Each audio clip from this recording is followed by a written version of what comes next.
Oi, gente, tudo bem com vocês? É um grande prazer para mim estar aqui nesse momento para compartilhar com vocês aquela série de mensagens relacionada à saúde mental. Estamos vivendo numa época em que o estresse, a depressão, a ansiedade e muitas outras doenças relacionadas à mente, a enfermidades mentais, estão atingindo a humanidade. Hoje, a saúde mental, as enfermidades mentais estão em foco hoje nos nossos dias e tem uma mensagem muito especial para compartilhar com vocês. Antes nós já estudamos aí sobre o que é a felicidade, o direito e dever de ser feliz, é possível mudar nossa personalidade, as emoções e as enfermidades foi o último tema que estudamos. Hoje, olha só esse tema maravilhoso, reflexos, ideias e emoções.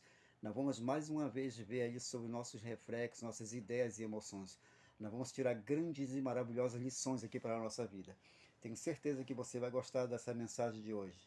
E vamos tirar muitas lições que poderão nos ajudar no nosso dia a dia, nessa caminhada onde a ira, a raiva, o sentimento de rancor, o sentimento de vingança, onde o estresse, a depressão e a ansiedade estão assolando a humanidade. Desejo nesse momento imensamente que Deus te abençoe grandemente, abençoe você, abençoe a sua saúde, a tua vida e também abençoe toda a tua família, é o meu sincero desejo. Eu gostaria de começar a mensagem de hoje, meus amigos, falando para vocês uma coisa interessante. Nós vamos começar aqui a mensagem de hoje falando sobre. Eu gostaria de compartilhar com vocês, na verdade, a história interessante de uma mulher. Exatamente. Nós vamos ver o incidente que aconteceu com uma mulher. Mas um pouquinho antes, eu gostaria de dizer para vocês, antes de nós ver essa história dessa mulher, eu gostaria de dizer para vocês que, às vezes, muitas pessoas se deixam guiar por emoções pervertidas e destruidoras e doentias. Muitas vezes, por mais desagradáveis que sejam, meus amigos, nós temos às vezes que enfrentar sem culpa situação de perigo, mas que o valor e a decisão podem muito em tais casos ser muito importante para nós e de grande ajuda. A história dessa mulher é a seguinte: essa mulher, ela era jovem, muito linda, muito atraente. Ela foi certa vez pedir ajuda para um psicólogo. Ela estava tremendo de medo. Chegando ao consultório ali do médico, ela disse: Doutor, sempre eu tive medo de muitas coisas, porém hoje eu estou em verdadeiro perigo e o pânico se apoderou de mim. O meu esposo, ele é viajante comercial. Ele fica fora de casa a semana inteira. Mas acontece que um vizinho nosso que é casado, mas para quem esta situação não significa nada, ele insiste em querer ficar comigo. Eu falei para ele que eu sou uma mulher casada. Eu pedi para ele parar com isso, mas de nada adiantou. Eu não sei o que fazer, doutor. O médico, meus queridos, disse a seguinte coisa para aquela mulher: você compra uma pistola de amoníaco e quando o seu vizinho se aproximar, espirre o amoníaco no olho dele. Com isso ele ficará momentaneamente cego, sem causar sério dano para ele. Diga para a sua empregada deixar o seu vizinho entrar. Então entre a senhora também na sala, com a pistola de amoníaco na mão e ameace ele e fale para ele se retirar da sua casa e diga para ele não voltar nunca mais. Ele vai rir muito da senhora, mas fique calada e não fale então mais nada para ele. E em seguida aponte com firmeza e decisão a pistola de amoníaco para ele. Ele tentará tirar a pistola da senhora. Dispare o líquido no rosto dele. A mulher disse para o doutor: Oh, disse ela, não, doutor, eu não poderia fazer isso. O doutor disse a seguinte coisa: sim, você pode fazer. E se você fizer do jeitinho que eu estou lhe pedindo, este homem nunca mais vai perturbar e molestar a senhora. Meus amigos, a coisa não saiu exatamente como o doutor falou, mas o relato que a mulher fez foi certamente divertido e interessante. Ela disse: doutor, eu fiz tudo exatamente do jeitinho que o senhor me falou. Eu saquei aquela pistola. Mas, doutor, o mecanismo não funcionou. O meu vizinho avançou para cima de mim. Eu fiquei furiosa e com muita raiva dele, e lancei mão do primeiro objeto que me apareceu diante dos olhos. E esse objeto foi o ferro de pegar brasas do fogo. E com ele golpeei a cabeça dele, com toda a minha força. E sabe o senhor, doutor, que ele fugiu da minha casa e nunca mais tornei a vê-lo. O médico perguntou: e a senhora não tem medo de que ele volte, não é verdade? A mulher disse: sim, doutor. Desde aquele dia, eu não tenho medo de mais nada. Meus queridos amigos, essa senhora, ela havia deixado de fugir às dificuldades futuras e havia aprendido a atacar o perigo de frente. Em consequência, os seus sentimentos haviam passado de medo e ira para uma mudança suave e salutar. Então, meus amigos, nós vamos ver agora o que acontece dentro do nosso corpo quando estamos com raiva ou com muito nervosos. Quando os impulsos trazidos pelo nervo óptico ou auditivo indicam que algo nos ameaça de forma grave e eminente, como o caso de um ataque, seja o ataque de um homem ou até mesmo o ataque de um animal, esses impulsos eles desencadeiam um reflexo que afeta o nosso corpo de muitas maneiras. Primeiro, muda totalmente o tono de nossos músculos. Esses se preparam para uma ação imediata. E o nosso corpo fica em estado de alerta.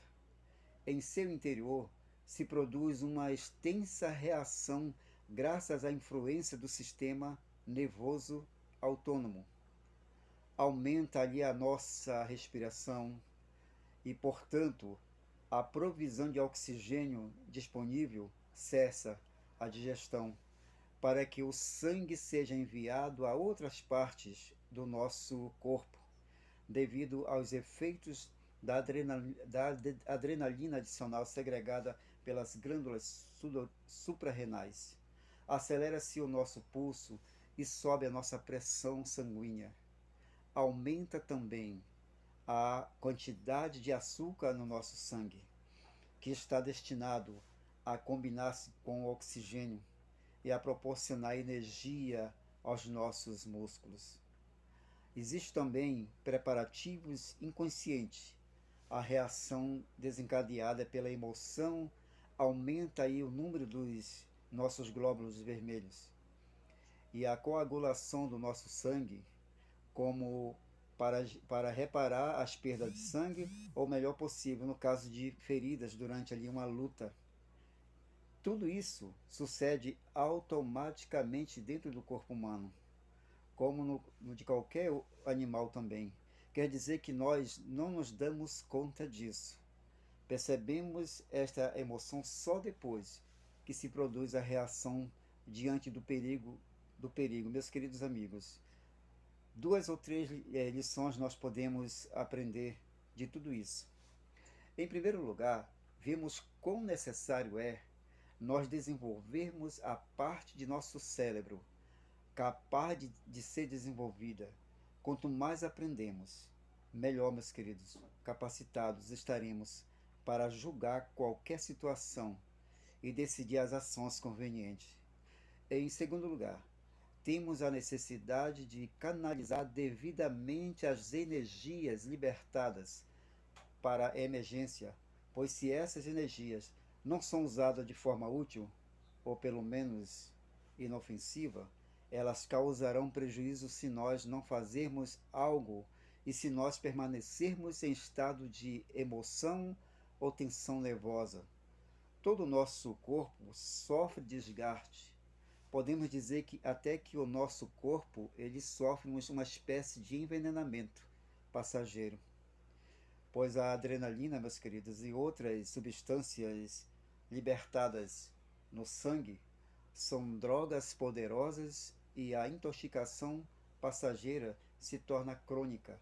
Se vivermos constantemente em estado de raiva e de emoção repetidas, como acontece quando nós vivemos contrariado ou revoltado com raiva com todo mundo.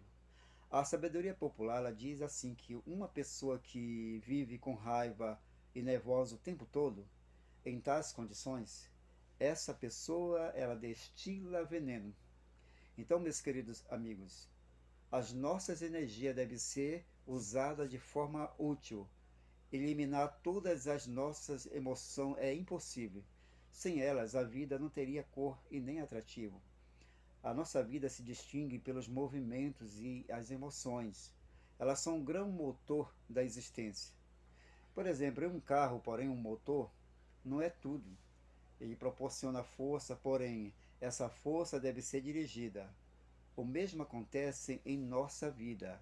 A razão deve estar sentada diante do volante e manejá-lo com prudência, guiada por uma sã experiência de vida e princípios religiosos, capazes de dominar as nossas emoções e despertar as emoções que são salutares.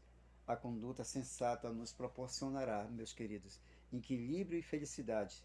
Nós, porém, não somos chamados a viver em contínuo estado de emergência. É verdade que a sociedade moderna ela criou artificialmente um estado assim de perpétua tensão nervosa e sobrecita as emoções. Isto não é natural e este processo contribui muito mesmo para a elevada incidência atual de enfermidades como, por exemplo, alta pressão do sangue, alergias, úlceras gástricas, colites, prisão de ventre, diabetes e muitas outras.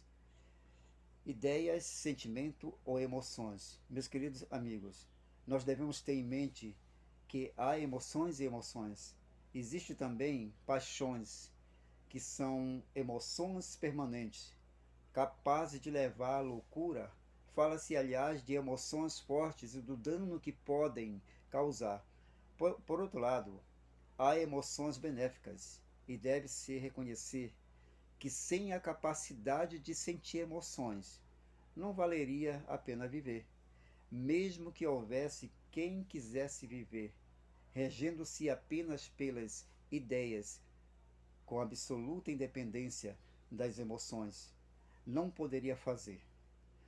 A verdade é que, à medida que acumulamos o nosso acervo de experiência, especialmente na nossa infância, nós vamos adquirindo conjuntamente, meus amigos, ideias e emoções, de maneira que, mais tarde na vida, quando necessitamos fazer juízos com base em conhecimentos e ideias, sempre nos acodem esses acompanhados de certa mescla de emoção.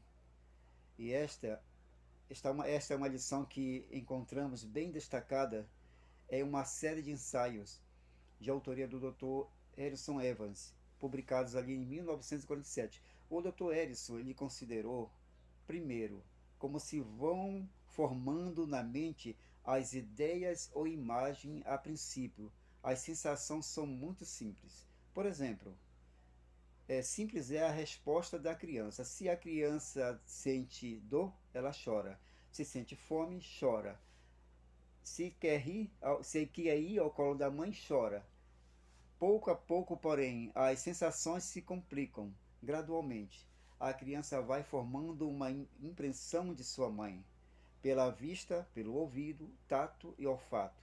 Quando a criança tem já alguns meses, a mãe já não é para a criança um objeto que a nutre quando tem fome, ou seja, mas uma pessoa definida, ainda que a sua imagem tenha sido composta de muitas experiências sensoriais. Não só tem uma ideia dela, mas com essa mesma ideia se vão associando recordações de prazer, amor, segurança e também às vezes de castigo e ameaças ou perigo. À medida que nós vamos, meus amigos, desenvolvendo os nossos neuromas, armazenamos ideias acerca das coisas que nos cercam, quanto às operações que realizam os seres vivos e nós mesmos, que nos encontramos entre eles. E estas impressões, meus queridos, e imagem ou as que vamos armazenando, se acomodam em disposições ou hábitos de pensar que o nosso cérebro vai adquirindo nesta formação puramente mental. Os nossos sentimentos ou emoções são forças inatas e instintivas, intangíveis, como o vento, mas como no caso ali do vento, os efeitos podem ser vistos. A associação das ideias com o sentimento ou emoção é o que se chama de um complexo mental. Meus queridos amigos, nós vamos ver agora como se forma um complexo. Por exemplo, quando as nossas emoções se associam com uma ideia relativa a certo objeto, estabelecemos então uma relação pessoal com o nosso ambiente. Um objeto é impessoal, mas no caso de alguém o interpretar como algo significativo para si, o eu e o ambiente se fundem e se identificam em seu pensar, o colorido emocional dos conceitos, da riqueza vida mental, da alegria, pesar, riso e lágrimas. Por exemplo, todos nós sabemos o que é uma árvore, pela experiência sensorial da vista, do tato e mesmo do gosto. A pessoa adquire uma ideia abarcante das árvores. Por exemplo, nós lemos talvez que em uma cidade, uma tempestade, ela derrubou tantas árvores. Compreendemos e isso é tudo. Não tem mais significado para nós. É um fato puramente impessoal. Entretanto, se nós chegamos a saber da destruição do abacateiro lá do nosso quintal, então o nosso pensamento experimenta algo significativo. Esta árvore, ou seja, o nosso abacateiro lá do quintal, particularmente, significa alguma coisa ou muita coisa para nós. À sua sombra, nós ficávamos e descansávamos, saboreávamos na estação própria os seus frutos deliciosos. A ideia desta árvore leva um forte colorido de sentimentos. Está acompanhada de recordações ricas de emoção. Quando alguém nos diz que o nosso abacateiro lá do quintal ele foi destruído, invade-nos uma sensação de perda pessoal, de tristeza, porque o nosso abacateiro como que se identificava com a gente mesmo. Então, meu querido amigo e minha querida amiga, se nós recordamos esta maneira em que se vai formando a nossa mente através dos anos da infância, estaremos em condição de compreender com relativa facilidade, com respeito à consciência e o inconsciente, os complexos e os conflitos mentais de que tanto se fala em nossa época, em nossos dias, não é verdade? Nós vimos aqui como as nossas emoções negativas, como, por exemplo, a raiva, estresse, ansiedade, depressão e muitas outras emoções negativas, podem destruir a nossa saúde. Na Bíblia, no livro de São Mateus, no capítulo 5, no versículo 5, diz assim: Bem-aventurados os mansos, porque eles herdarão a terra. E ainda na Bíblia, no livro de Gálatas, no capítulo 5, 19 a 21, fala dos frutos da carne. Entre eles está a inimizade, as porfia, a ira, as pelejas, a inveja. Mas, meus queridos amigos, ainda no capítulo 5 do mesmo livro de Gálatas 5:22, lá nos fala do fruto do Espírito, que é bondade, amor, alegria, paz, longanimidade, benignidade, fé, mansidão, temperança. Contra essas coisas não há lei. E ainda no versículo 26 diz assim: Não sejamos cobiçosos, irritando-nos uns aos outros. Meu querido amigo e minha querida amiga, eu quero dizer para vocês: reflexos, ideias e emoções. Estamos vivendo numa época onde o estresse, a depressão, a ansiedade, infelizmente, está atingindo milhares e milhares de pessoas. Nós vimos aqui maravilhosas lições de como nós podemos dominar nosso temperamento, nossas emoções. Jesus Cristo é um exemplo de mansidão e ele veio aqui à Terra, passou por muitas provações e venceu. Ele diz para nós ter bom ânimo: eu venci o mundo, é que Jesus diz para você e para mim. Tudo que ele pede é que ele quer fazer morada no meu coração, no teu coração. Eis que eu estou à porta e bato. Se alguém abrir a porta do coração, entrarei com ele. E vou cear com ele e vai cear comigo. Jesus quer fazer morada. Ele está à porta de nosso coração. Que você e eu possamos dizer, Senhor, ocupa meu coração, a minha mente, me dá controle sobre as minhas emoções negativas. Porque, infelizmente, meus amigos, as emoções negativas trazem uma série de enfermidades. Nós vimos lá no outro estudo, emoções e enfermidades. Nós vimos lá como tem muitas doenças relacionadas à saúde mental que causam câncer, úlceras e muitas outras enfermidades. Que esta mensagem de hoje sobre reflexos e 10 emoções, ela possa trazer, ser de grande ajuda para você e para mim. E que você e eu possamos realmente pedir ao nosso Deus que nos dê paciência, que nos dê forças para vencer todas as emoções negativas que destroem a nossa saúde e que nós possamos realmente deixar com que Jesus faça morada em nossas vidas.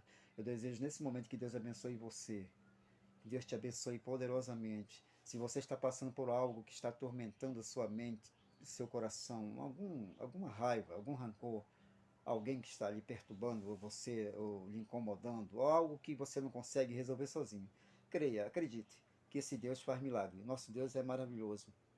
Entra no teu quarto, fecha a tua porta, ora a teu pai que está em secreto, e teu pai que está em secreto te ouvirá. Se você não pode entrar no seu quarto, aí mesmo, conversa com ele. Diz assim, Senhor, entrega em tuas mãos todos esse dilema, essas coisas que estão me atormentando. Mas, Senhor, que seja feito segundo a tua vontade, me dá força para me controlar. Me dá força, Senhor, transforma meu coração e a minha mente. Meu querido amiga, minha querida amiga, meu querido amigo, eu desejo grandemente que Deus te abençoe imensamente, abençoe você, toda a tua família, meu sincero desejo. Até o nosso próximo encontro, fique todos com Deus. Valeu, valeu, gente. Tchau, tchau. Fique todos com Deus. Amém. Valeu, tchau, tchau.